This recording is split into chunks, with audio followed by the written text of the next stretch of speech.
Halo semuanya, perkenalkan kami dari kelompok 6 ingin menjelaskan tentang anatomi fisiologi sistem pencernaan. Sebelumnya, perkenalkan nama saya Stefanus Agung Sagita. Perkenalkan, nama saya Iren. Saya Crescentia Trianeni Mentrova. Saya Enggar Laksono. Mari kita masuk ke pembahasan pada materi kali ini.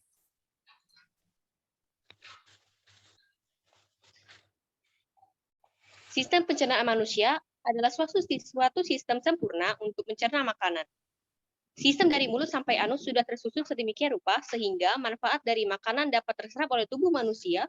Energi dari proses ini dimanfaatkan untuk melakukan kegiatan kehidupan.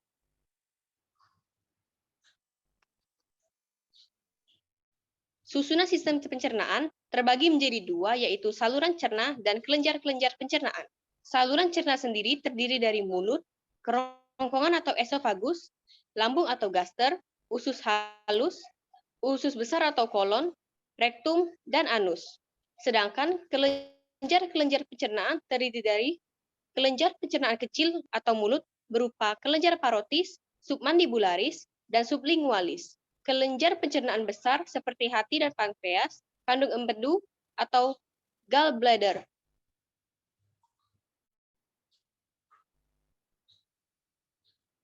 Sistem pencernaan terdiri dari mulut, faring atau tenggorokan, esofagus atau kerongkongan, lambung, usus halus yang terdiri dari 3, yaitu duodenum, jejunum, dan ileum, usus besar atau kolon, rektum, serta anus. Proses pencernaan terbagi menjadi 4, yaitu ingesti, yaitu pergerakan makanan, digesti atau penyederhanaan bentuk makanan, absorpsi atau penyerapan pada usus halus, dan yang terakhir eliminasi atau pembuangan zat-zat sisa. Yang pertama yaitu rongga mulut. Mulut merupakan saluran pertama yang dilalui makanan. Pada rongga mulut dilengkapi alat pencernaan dan kelenjar pencernaan untuk membantu pencernaan makanan. Rongga mulut terdiri dari dua bagian, yaitu bagian luar yang sempit atau vestibula, dan yang kedua bagian rongga mulut yang terdiri dari rongga mulut yang dibatasi oleh tulang maksilaris, palatum, dan mandibularis di sebelah belakang bersambung dengan vari. Pada mulut terdapat gigi, lidah, dan kelenjar ludah. Gigi atau dentis. Gigi pertama terbentuk pada usia 6-8 bulan, kemudian bulan ke-8 sampai 12, bulan ke-12 sampai 16, bulan 16 sampai 20, dan akhirnya bulan ke-20 sampai 40. Gigi pada bayi disebut dentis decidus atau gigi susu yang akan tanggal pada usia 6-13 tahun dan diganti dengan gigi tetap atau dentis permanentes. Gigi memiliki fungsi untuk memotong, mengoyak, dan menggiling makanan menjadi partikel yang kecil-kecil. Berdasarkan fungsinya, gigi terbagi menjadi 3, yaitu gigi seri yang berfungsi untuk menggigit, gigi taring untuk merobek, dan gigi geraham untuk mengunyah. Selanjutnya adalah lidah, yaitu terdiri dari otot rangka yang dikontrol secara voluntar, membentuk dasar rongga mulut, berperan dalam memandu makanan di dalam mulut sewaktu mengunyah, dan menelan serta untuk berbicara. Terdapat juga papila-papila pengecap.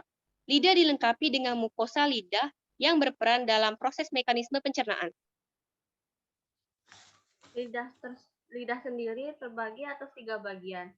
Yang pertama ada pangkal lidah. Pada pangkal lidah ini terdapat anak lidah yang berfungsi menutup jalan pernapasan pada waktu menelan, supaya makanan tidak masuk ke jalan pernapasan. Lalu ada badan lidah. Bagian ini terdapat puting-puting pengecap untuk menentukan rasa makanan, yaitu asam, manis, pahit, dan asin.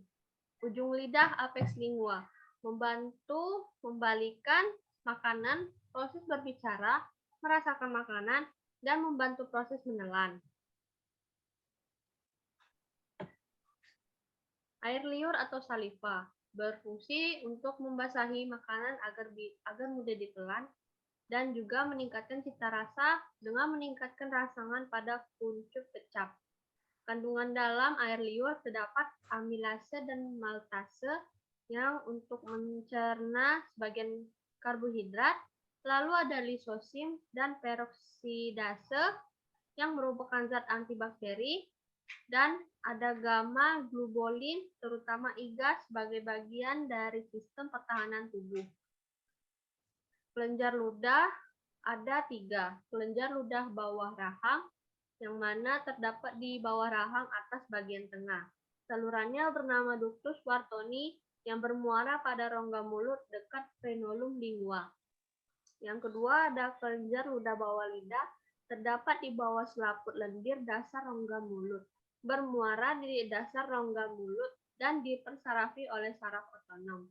Yang ketiga ada kelenjar parotis yang terletak di bawah bagian depan telinga.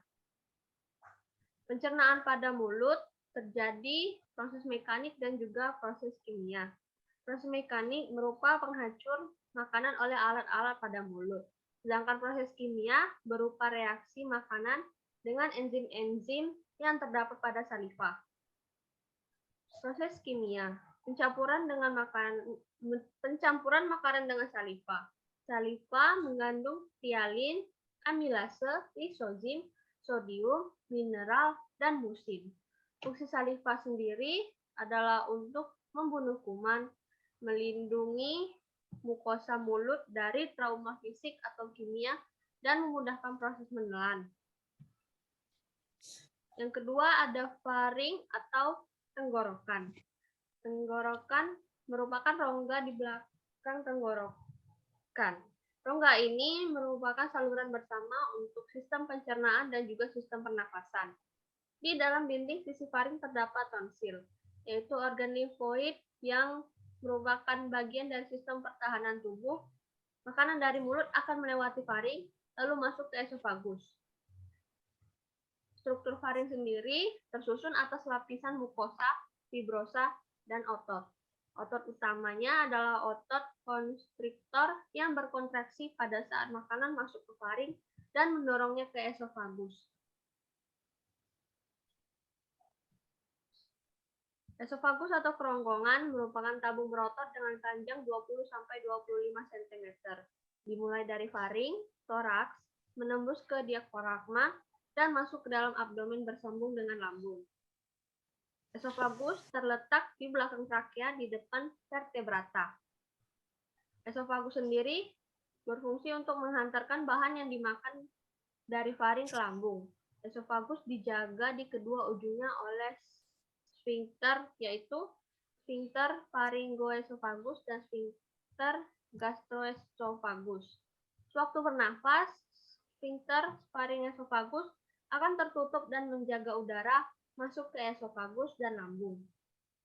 Apabila tidak ada sphincter pharyngoesophagus, saluran pencernaan akan menerima banyak gas yang dapat menyebabkan bersendawa yang berlebihan.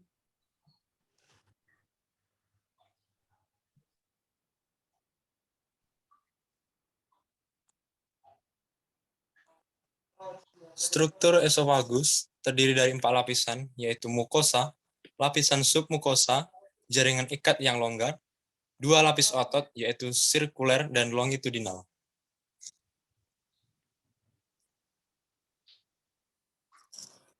Gester atau lambung terletak di daerah epigastrik dan sebagian di sebelah kiri hipokondrik dan umbilikal.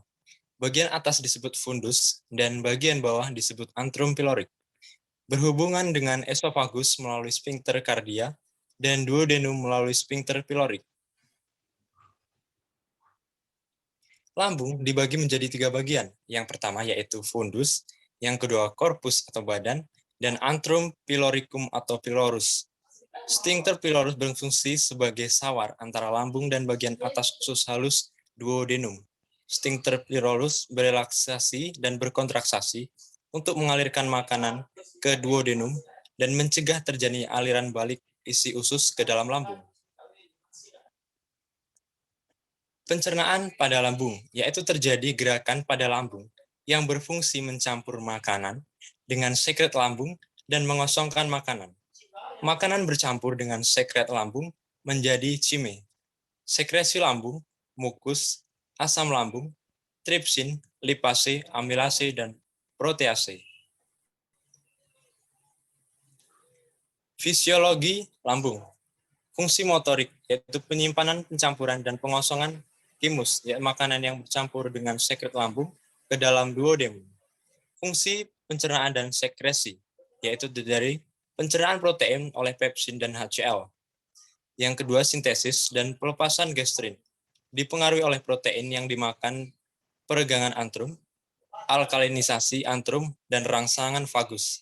Yang ketiga, sekresi faktor intrinsik, yaitu absorpsi vitamin B12. Sekresi mukus, membentuk selubung yang melindungi lambung, serta berfungsi sebagai pelumas sehingga makanan lebih mudah diangkut. Usus halus, merupakan lanjutan lambung yang terbentang mulai pilorik sampai ileocecal dengan panjang kurang lebih 7 meter. Menempati sebagian besar rongga abdomen, terletak di bawah lambung dan hati, terdapat ductus scoledocus dan ductus pancreaticus, terdiri dari duodenum, jejunum, dan ileum. Struktur dari usus halus, yaitu terdiri dari lapisan mukosa, sangat luas karena terdapat lipatan mukosa dan fili, serta mikrofili yang memudahkan terjadi absorpsi. Lapisan submukosa terdiri dari anyaman pembuluh darah dan saraf, plexus submukosa Meissner. Lapisan otot terdiri dari lapisan otot longitudinal dan sirkuler, lapisan serosa. Dua fungsi utamanya adalah yang pertama yaitu pencernaan.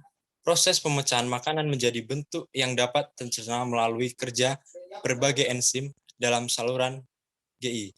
Pencernaan dimulai dari mulut dan lambung oleh kerja petialin, HCl, pepsin, mukus, renin, dan lipase lambung. Kemudian di duodenum oleh enzim-enzim pankreas yang menghidrolisis KH, lemak dan protein menjadi zat-zat yang sederhana.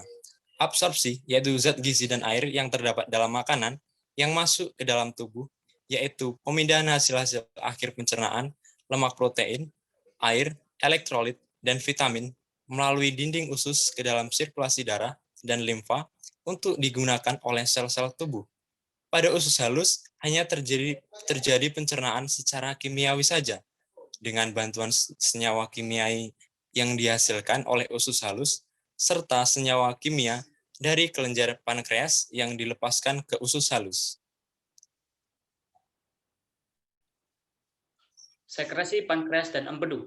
Sewaktu mengalir ke dalam usus halus, isi lambung bercampur tidak saja dengan getah yang disekresikan oleh mukosa usus halus, tetapi juga dengan sekresi pankreas ensokrin dan hati yang mengalir ke dalam lumen duodenum. Pankreas ensokrin mengeluarkan getah pankreas yang terdiri dari dua komponen. Yang pertama, sekresi enzimatik, yaitu enzim-enzim proteolitik seperti trypsinogen atau pencernaan protein, dan amilase dan lipase.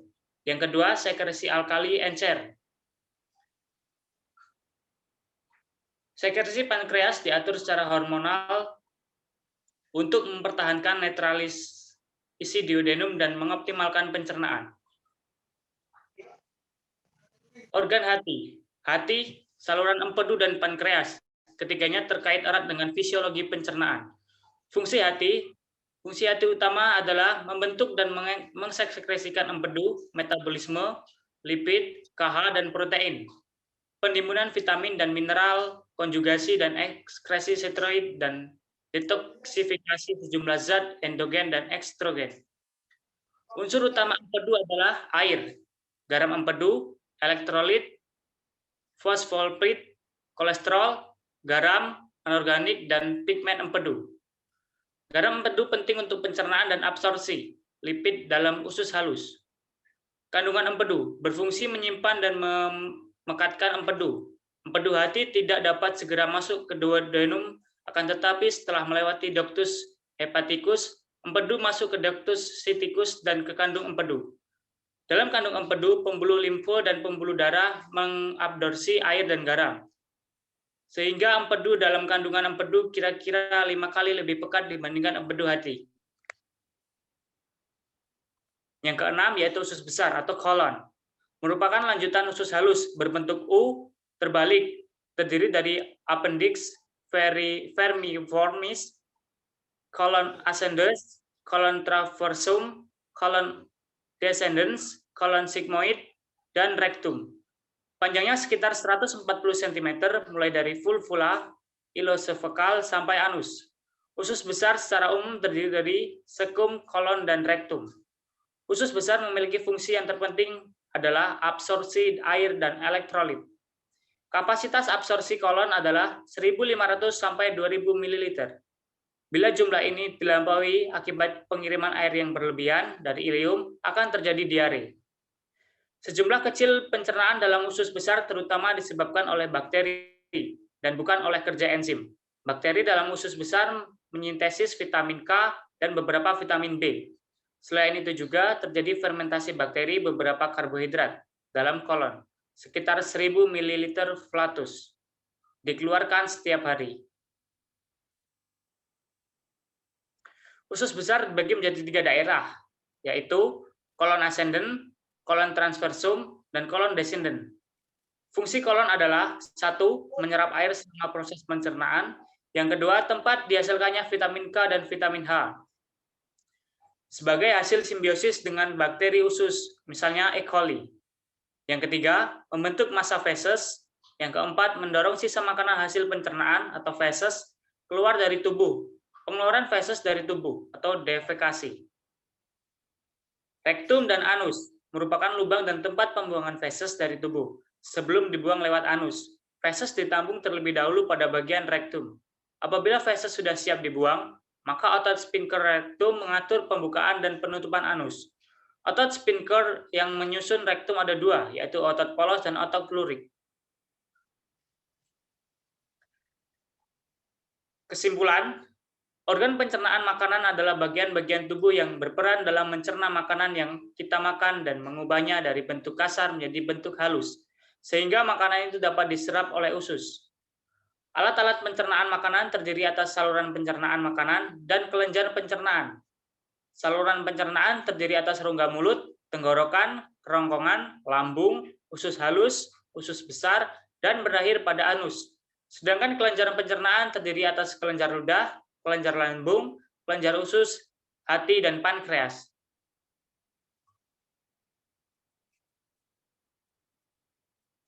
Pemeriksaan lab feses.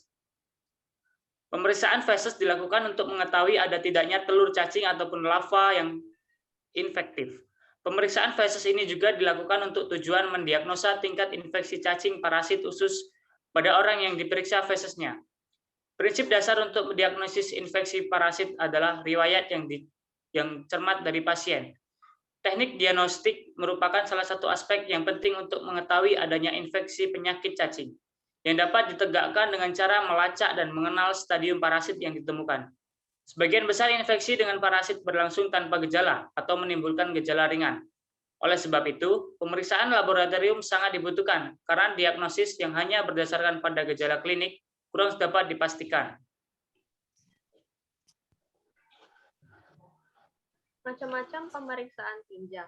Menurut pemeriksaan laboratorium, meliputi beberapa jenis pemeriksaan digolongkan menjadi 3 golongan, yaitu makroskopis, mikroskopis, dan kimia. Pemeriksaan makroskopis meliputi warna, darah, lendir, konsistensi, bau, pH, dan juga sisa makanan. Ada pemeriksaan bau, pemeriksaan warna dan sisa makanan warna, dan sisa makanan diuji secara langsung dengan mengamati tinja secara visual. Lalu ada pemeriksaan lendir dan konsistensi, dan pemeriksaan darah untuk mendeteksi adanya darah samar di dalam tinja. Yang kedua, pemeriksaan mikroskopis. Ditujukan untuk menemukan protozoa, larva, dan telur cacing. Untuk menemukan protozoa digunakan larutan eosin 1-2% atau lugol 1-2%. Sedangkan berikut ada beberapa unsur lain yang bisa diteramati pada pemeriksaan mikroskopis. yaitu karbohidrat, lemak, protein. Yang ketiga ada pemeriksaan kimia darah samar dan urobilinogen merupakan unsur terpenting dalam pemeriksaan kimia tinja. Demikianlah penjelasan tentang materi anatomi fisiologi sistem pencernaan dari kelompok kami. Semoga penjelasan materi ini bisa dijadikan bahan referensi pelajaran buat kita untuk kedepannya.